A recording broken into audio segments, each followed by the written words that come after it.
Mastering Local Marketing. Before we get started, I want to ask a question. We're talking with Matt Hanson. He is the digital marketing guru in the Midwest here. He's a professor here at PNW, where we are on the campus here at Purdue Northwest. And we talk to you, local, small, and medium-sized businesses, about marketing, especially digital marketing, and what your options are and how you could do it. But it just occurred to me that many of you that are listening, even if you're in a marketing department for, like, say, a regional bank, or if you have a one-person stationery shop, if that exists still, and you're working a lot just to keep up. And I just have a general question of Matt Hanson, who pretty much works more than just about anybody I know. What was your day like yesterday? It started at 8 a.m., finished at 10:30. What'd you do at 8 a.m.? Somehow, some way, I put way too many things on my calendar yesterday, so we'll just leave it at that. And you know, my wife woke up at 10:30 and she goes, "When did you get home?" And I was like, "Well, now, right?" So yeah, yesterday was a little bit of a rough one. I think you talked to some high schoolers, right? Yep. I had high schoolers on Tuesday of this week. Yep. We're recording near the end of 2025. And, those things pull at you. But I guess what I'm trying to point out is that the small and medium-sized business owner or marketing person is pulled in a lot of directions. What can you say to them about prioritizing at least a little bit of time and a little bit of attention to local marketing? I think the biggest thing that they have to realize is that everything throughout the day is going to pull you in a variety of different directions. And I know today at some point we're going to talk about kind of saying no to certain things and that you've got to prioritize where you're going to go. But when it comes to local marketing, you can't push it off. You can't push it off. I talk to a lot of entrepreneurs, and many times the conversation I have with them is, "Oh, I just can't grow," or I'm struggling, and I'll start asking all the questions about the time and effort and things that they're doing, and many times they're focusing on the wrong things, or they're not doing it, or they're not putting the effort into it. So, you say that I do a lot of things. I feel like everybody I talk to says that I'm always going, always running, but at the university, my job is external engagement. So I always say that I'm not supposed to be sitting in an office. I'm supposed to be going out there and doing things. So that's my mindset. But what I'm saying here is, when I talk to entrepreneurs, people that are running small businesses, it's you choose the amount of time that you're going to put into something. You have to kind of look at all of that time and understand that if I'm doing a task, it's got to be valuable. And if it's not valuable, why are we doing it? But from a marketing standpoint, too many people just kind of ignore it when you could be growing and taking your business to that next step. So I think everybody's got a $10 million business in them, and most people will probably go, "Oh no, yeah, there's a $10 million business in pretty much everybody. It's just how much you want to work toward it." What do you mean there's a $10 million business in everybody? I think everybody has an idea that you can take and grow to $10 million business and sell it off, no problem. I think people will say, "Oh, I'm not, that creative. I don't have those ideas." I mean, I've seen $10 million businesses that are the most basic of basic things that are possible out there, and they've just put the time and effort into growing it, and it's amazing, right?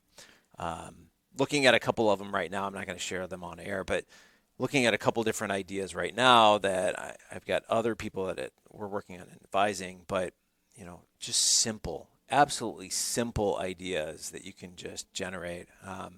One of the things last night that I was talking with one person, and she goes to farmers markets, and she's basically just selling a simple product that she made for us last night, and she said she paid for a pool going to farmers markets this summer, creating a product that you just go to the grocery store and buy and put it all together, and there you go.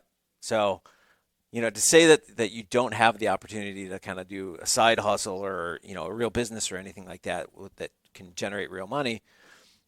You want to pay for a pool next year, go do this farmer's market thing that she was doing, and there you go. So for the most part, we're talking to the small and medium-sized business owner or marketing department, regional bank, car dealership, whatever it might be.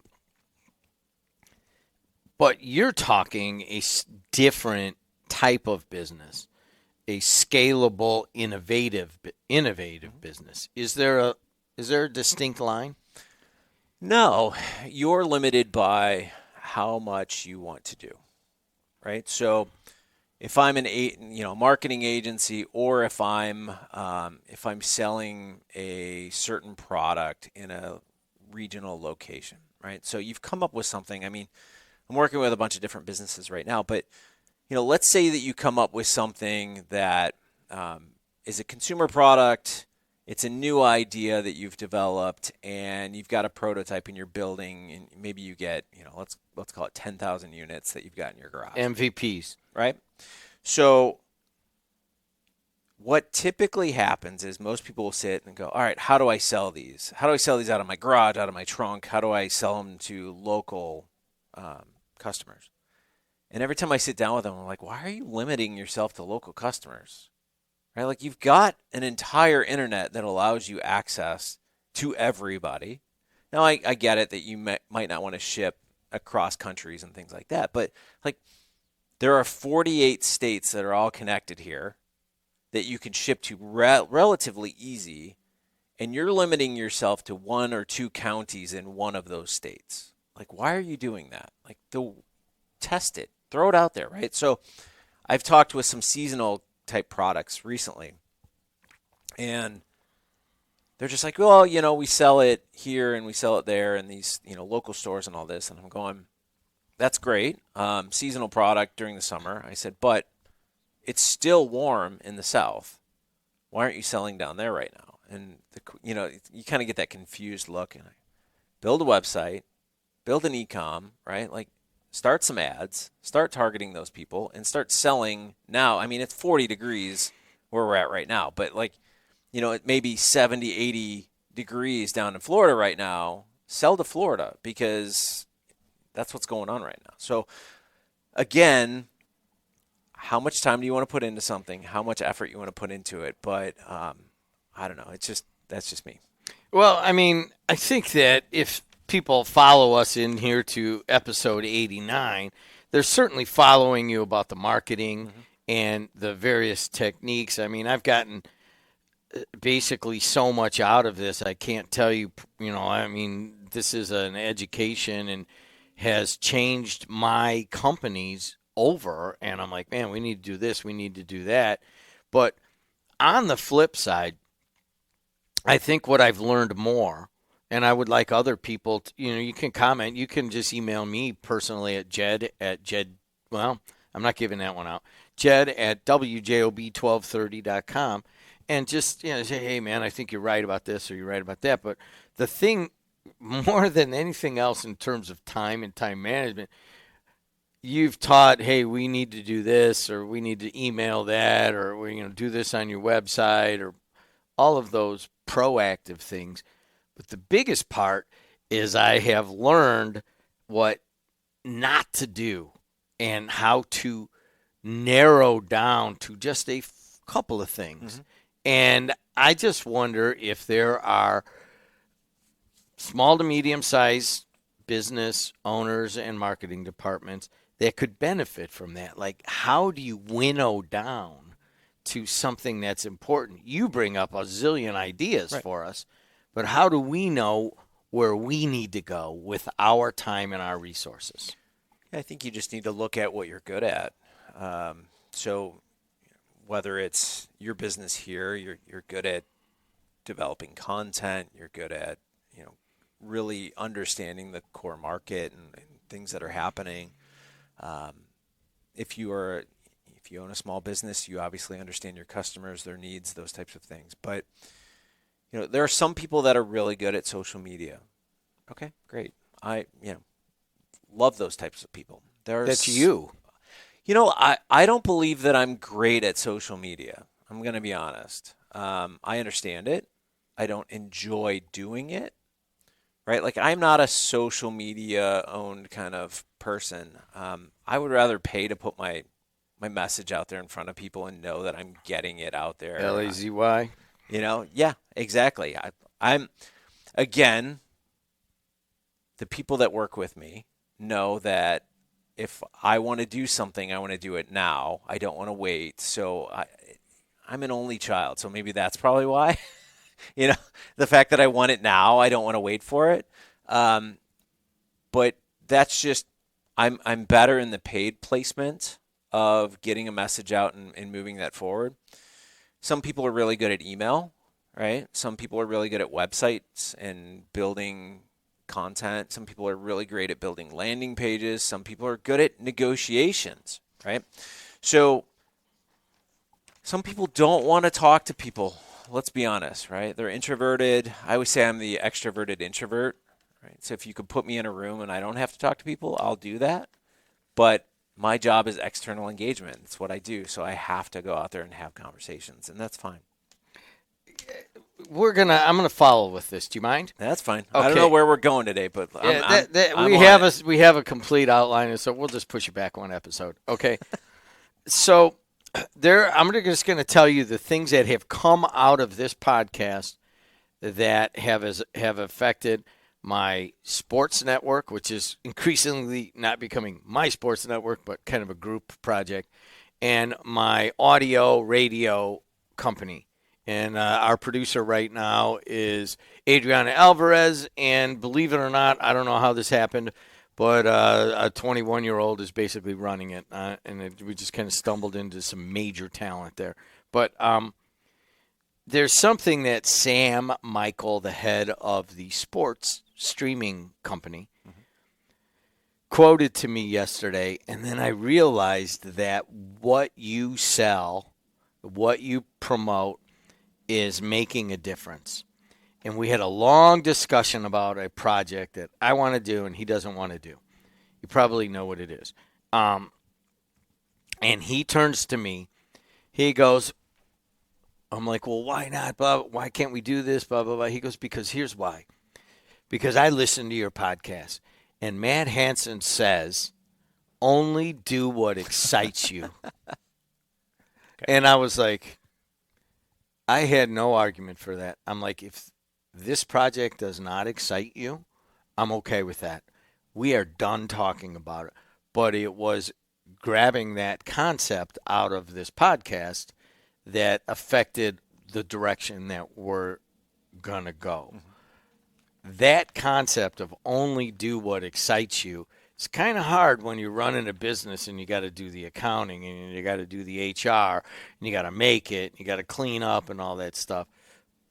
But if it's within a framework of doing something that excites you, it kind of contributes to that. I'm sure you've heard that comment about only do what excites you has been echoed by others. In a roundabout way, yes. I mean, I say that all the time, that I'm not working on anything that bores me just because it's work. Because you're an only child. I'm an only child, yeah. But I have a half brother. Only child, you get it. But anyway, I will not take on a project that does not excite me. If somebody contacts me and wants to work with me on something, I'll ask a million questions, which is, obviously you've gone through that process. But I don't want to work on something that's going to bore me, because then it becomes work. And if you're sitting there and you're talking about your business and you're working on things that bore you, why are you doing that? Like you obviously, whether it's, you mentioned accounting, right? Like, I absolutely hate doing accounting work. I understand it. I can do it, but I hate it. Like, there's nothing about it. And it's funny, I've talked with accountants and they'll say to me, like, how do you enjoy marketing? It changes all the time. You're constantly having to learn new things. And I said, that's the best part of it, right? So if you don't love something and you're doing it, you have to ask the question, why am I doing this? Like, I should be focused on the things that are passionate. Like, when I wake up in the morning, I should be excited to go do the things that are helping my business. And if I'm not, then you got to look in the mirror and go, why am I doing this? Like, I've created another job for myself, not a passion. I started the business because I had a passion for something, but now I'm creating a job for myself. I'm doing, the hiring. I'm doing accounting. I'm having to clean, I have to vacuum, different things, right? Like, I've created another job instead of something that I want to do. And if you're going to do that, just go get a job at that point, because you're going to hate what you're doing. If you're not passionate about what you wake up for in the morning, just stop. Just stop it. So when you wake up, you look at your day and you go, okay, what am I doing today? What are the fun things? Set time for that, and then, find somebody else to do the other stuff. I don't know. That's kind of the direction that I've taken with my career. It's the direction I've taken with my businesses. If you're not having fun, don't do it. So there's another side to that. Okay. And this goes for the owner, for the marketer. Yes, I think you can, if you start thinking in terms of that, what Matt is a proponent of, it can affect the way that you think. And you're like, man, I just want to do the things that excite me. But there's a balance to this. Mm-hmm. You also have to be good at it. Yeah. And, I mean, I love to write poetry, believe it or not. I'm probably kind of awful at it, right? I'm not going to make any money on it, but I'm not going to go there and just read and write poetry, although I have for segments of my life. But it's just like a hobby or something, right? So when you're looking at your work life or your marketing department or your business, you got to only do what excites you. Remember that. Sam Michael quoted it to me, and I'm like, aha. And then the second part is, you said it already on this podcast, do what you're good at. So, I mean, it's kind of hard to find both of those together. Not really. I mean, if you're good at something, it means you've spent a lot of time doing it. And either it comes naturally to you, or you've spent, what do they say, the 10,000 hours doing something. If you're doing something for that amount of time, or you're really gifted at doing something, odds are you enjoy doing it, right? You've put the time or the effort or the talent just comes naturally to you. You say you like to write poetry. You've invited me to go golfing many times, and we have yet to go golfing. Why? Because I stink at golf. Right, I would love to be good at golf. Is that why you're pushing me off on I that? would love to go golfing with you. Is it a time thing? Or No, you don't want to be embarrassed. It's just I am not the same golfer as you. You were a really good baseball player. But that's the thing, right? Like, baseball came naturally to me, and I could place a baseball anywhere on that field at any given time. You just give me a nice little 3-foot by 3-foot box, and I'll place it right in that spot every single time. Golf gets into my head, right? Like, I overthink everything. When I don't think, I hit a ball straight as can be, and people are like, wow, right? But it gets into my head, and I overthink everything. Whereas baseball was I just went up there and did it. So what I'm saying is, from a business perspective, in things that you're doing, and the talents that you have, and the passions that you have, you do them because you enjoy them, and you just do them. If you're overthinking things, me with accounting, I'm doing it, I hate it because I'm questioning everything that I'm doing instead of just doing it, right? So that's the problem, right? Like, understand that you have passions, that you have things that you're expert in. Everybody always says, oh, you're an expert in marketing. And I'm always saying, I know marketing because I've done it for so long, but there are still things to learn. Right? So people come to me for expertise, but I still say to this day that I'm still learning. And it's the same thing with you out there who are listening. You're still learning your craft, your business, your customers, all of these things. So I don't know. So let's apply this finally to sum up. Let's apply it to marketing. Mm-hmm. We're at episode 89. You probably presented 50 ideas. 50 directions to go. You have, given suggestions on how to make yourself better at these things. So when you take this philosophy of only do what excites you and go where you're good at it, how do you apply that to mastering local marketing? I'll say it this morning. I was talking to somebody about their email, and they were complaining. Oh, I hate our email system. I hate this, all these things. Okay, so obviously they don't like doing it. They do it internally. It's a pain in the butt. They don't want to do it anymore. They would love for somebody to take that off their hands. Okay, great. Push that off, right? They asked me, we need to have a conversation about marketing. Okay, I can very first thing is going to be email. What's the problem, right? Had conversations last night. Different people. One of the people that I was talking to is a content creator, uses AI to create content, short snippets, different things. He said there is a variety of people out there that you could reach out to and do different things.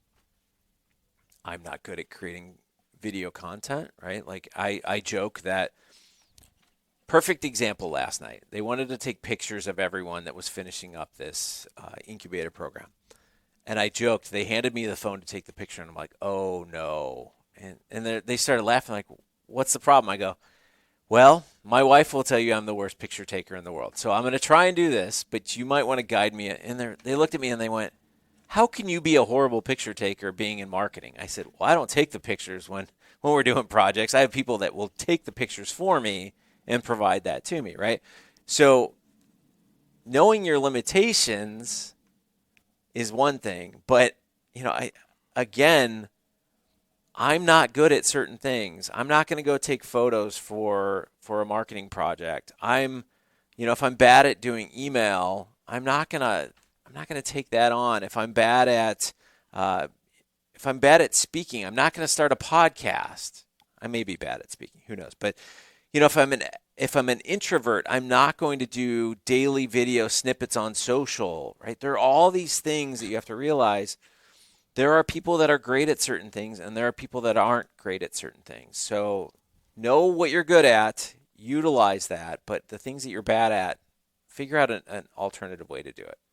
He's Matt Hanson. This was not a plan. This is the episode 89 of Mastering Local Marketing. Please go to Apple, Spotify, wherever you get your podcasts. You also could go to WJOB 1230, and you can watch the video of this. And as many people have said, it looks sometimes like it's bookends. We actually have our legs crossed. We're both wearing the same kind of quarter zip. So if you just want to see two studly Midwestern dudes talking about marketing, go to WJOB 1230 and find it.